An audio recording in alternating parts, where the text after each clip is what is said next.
Hey guys, इंडी world entertainment के नए video में आपका स्वागत है। मैं हूं प्रीति। आज का वीडियो इस बारे में है कि कैसे रशिया यूक्रेन कॉन्फ्लिक्ट में इंडिया का जो स्टांस है उसको साइड में रखते हुए फ्रांस और इंडिया कोऑपरेशन कर रहे हैं। यही तो निशानी होती है एक सच्चे दोस्ती की, जहां एक पार्टी खुद को दूसरे से सुपीरियर नहीं समझता और दूसरों को ऑर्डर नहीं देते और एक दूसरे के डिसीजंस की रिस्पेक्ट करते हैं। एक तरफ जब यूरोप के 80% देश अमेरिका की चापलूसी करने में लगा हुआ है और यूक्रेन को प्रोवोक कर रहा है, दूसरी तरफ फ्रांस ने काफी बार रशिया और यूक्रेन के बीच पीस एस्टेब्लिश करने की कोशिश की है। और आपको तो पता ही होगा कि फ्रांस ने इंडिया के यूपीआई सिस्टम को एक्सेप्ट कर लिया है, तो फ्रांस और इंडिया के बीच अच्छी रिलेशन बनने की पोटेंशियल है। तो चलिए देखते हैं इस वीडियो में क्या कहा गया है।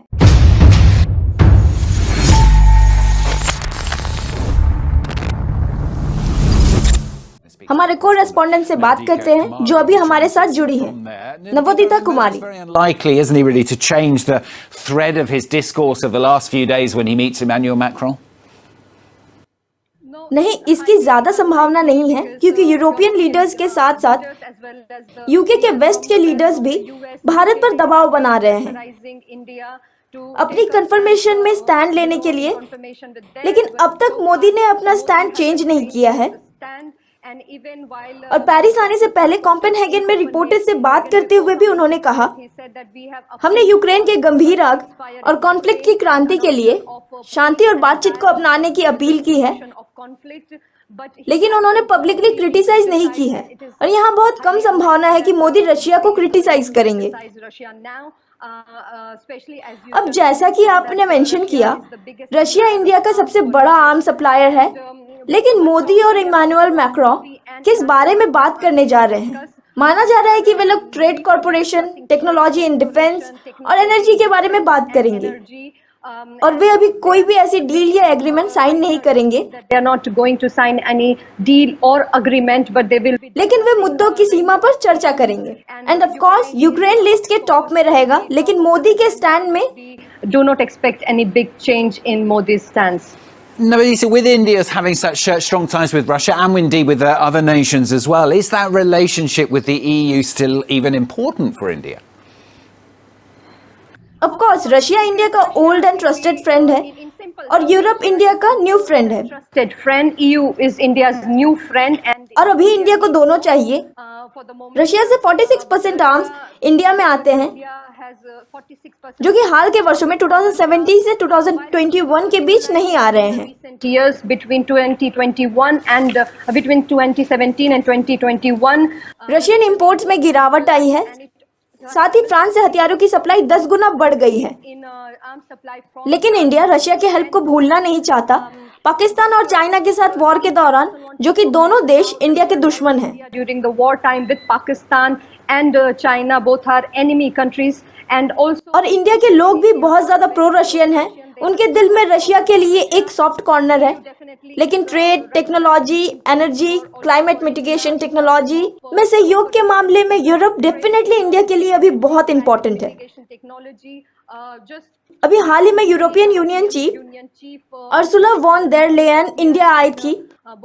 वो मोदी से भी मिली और उन दोनों ने डिसाइड किया कि उनके सहयोग को बढ़ाने की जरूरत है। यहाँ तक कि लोगों से लोगों के बीच भी सहयोग करने की जरूरत है। And in the term of geopolitics, Europe important है, क्योंकि ये इंडो पैसिफिक क्षेत्र में एक प्रमुख भूमिका निभाता है, चाइना के शासन वाले क्षेत्र। इंडिया ऐसे बदमाश और विरोधी देश से खतरा महसूस करता है। सो डेफिनेटली अभी इंडिया को दोनों पार्टनर की जरूरत है और ये एक बैलेंसिंग कार्य करने की कोशिश कर रहा है।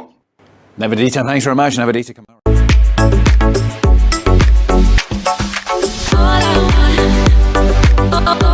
तो पहला कमेंट है मिस्टर नोबडी। इन्होंने लिखा है, इट्स फैसिनेटिंग टू सी कैसे इंडिया अपने फ्रेंड रशिया के खिलाफ नहीं गया। इतने सारे देशों द्वारा परेशान किए जाने, वर्बली अटैक और पीछे से वार किए जाने के बावजूद भी। It shows character and example what being an ally means. India के साथ दोस्ती करना सभी के लिए एक ग्रेट डील है। ये यूएस की तरह चालबाजी नहीं करते। ये बात तो है, इंडिया से दोस्ती करना सभी के लिए एक ग्रेट डील है और इसलिए अभी बहुत सी कंट्रीज इंडिया में इंटरेस्ट दिखा रही है। जो कल कहते थे कि हम पुअर और होपलेस कंट्री है, वो खुद आज इंडिया की ओर दोस्ती का हाथ बढ़ा रहे हैं। और इंडिया को पावरफुल कंट्रीज में से एक मानते हैं। सब्र का फल मीठा होता है, आपने तो ये कहावत सुना ही होगा। तो इंडिया बकबक करने वालों में से नहीं है, ये करके दिखाने वालों में से है। Because action speaks louder than words. और जैसा कि इन्होंने कहा कि ये यूएस की तरह चालबाजी नहीं करता, तो यूएस एड़ा बन के पेड़ा खाने वालों में से है। पहले झगड़े करवाता है, फिर उसी के मजे लेता है। फिर अगला कमेंट है प्रतीक सिन्हा। इन्होंने कहा है, मैं सरप्राइज्ड हूँ कि ये पहली बार है जब फ्रांस 24 ने एक इंडियन कोरेस्पोंडेंट को बुलाया है जो न्यूट्रल है और इंडिया में क्या चल रहा है इसके बारे में बता रही है। Hats off to you girl, no liberal propaganda, no lies, no spreading of hatred against India. फिर नेक्स्ट कमेंट है रिडिकुलस। इन्होंने लिखा है, मुझे लगता है कि इंडिया के थ्रू ईस्ट एशियन रिलेशन का फ्यूचर है। मुझे उम्मीद है कि वेस्ट रशिया के साथ मिलकर चाइना के खिलाफ एग्रीमेंट करेगा, लेकिन अब ऐसा पॉसिबल नहीं लगता। India is a growing economic power house, हमें उनके साथ मिलकर काम करना है और बहुत कुछ हासिल करना है। फिर अगला कमेंट है HUH, कम से कम फ्रांस की अमेरिका से अलग पहचान है। फिर कृति गुप्ता कहती है, इंडिया पीठ में छुरा घोंपने वालों में से नहीं है। 1971 याद ही होगा जब यूएस, यूके और कुछ हद तक फ्रांस ने पाकिस्तान में जेनोसाइड करने वाले पाकिस्तानी डिटेक्टर का साथ देने के लिए इंडिया के खिलाफ एकजुट हुए थे और पाकिस्तानी की मदद की गोला बारूद और हथियारों से। फिर अगला कमेंट है प्रीतम सिंह, इंडिया और रशिया का हिस्ट्री एक दिन में नहीं बना है, ये 100 साल पुराना है। यहाँ तक कि इन देशों के लोग भी एक दूसरे से प्यार और एक दूसरे के रिस्पेक्ट करते हैं, ठीक उसी तरह जिस तरह फ्रांस इंडिया के साथ फ्रेंडशिप की राह पर है। जैसा कि इन्होंने कहा, फ्रांस इंडिया के साथ फ्रेंडशिप की राह पर है। वेल, फ्रांस वेस्ट का पहला ऐसा देश है जिसने इंडिया के UPI को एक्सेप्ट कर लिया है और बहुत ऐसे देश है जिन्होंने इंडिया के UPI को एक्सेप्ट किया है और आने वाले कल में यूरोप के कई ऐसे देश है जो इंडिया के UPI को एक्सेप्ट करने वाले हैं। तो आप बिना किसी झंझट के UPI के थ्रू पैसे भेज पाएंगे। फिर दी डर्टी ने लिखा है कि इन्होंने लिखा है, we want cooperation not war, we all live in this world and we should protect it while we have a chance to. फिर नेक्स्ट कमेंट है नो नेम। इन्होंने लिखा है, हमें यूरोप के साथ खुद के इंटरेस्ट के बारे में सोचना चाहिए। West will not provide us our energy needs. फिर उद्दीपता वॉमिक ने कमेंट किया है, if power means the freedom to do what you want while others dance to your tune. India world को इन दिनों एक नई पहचान दे रहा है कि खेल कैसे खेला जाता है। बिल्कुल, इंडिया पूरे फॉर्म में आ चुका है और बहुत रैपिडली आगे बढ़ रहा है। यहाँ तक कि व्हाइट हाउस के स्पोक्समैन नेड प्राइस को एक जर्नलिस्ट ने पूछा कि इंडिया को इतना हर जगह इंक्लूड क्यों किया जा रहा है, इंडिया में इतना स्पेशल क्या है। तो उन्होंने कहा कि India is a huge market, India काफी सारे इंपॉर्टेंट प्रोडक्ट्स भी मैन्युफैक्चर करती है और इसकी डिजिटलाइजेशन जो हम UPI यूज कर रहे हैं, इससे इसकी मार्केट और बड़ी हो रही है। तो इंडिया की वैल्यू इंटरनेशनली बढ़ रही है। आज का वीडियो मैं यहाँ पे खत्म करूंगी और मिलूंगी आपसे नेक्स्ट वीडियो में। Till then, good bye.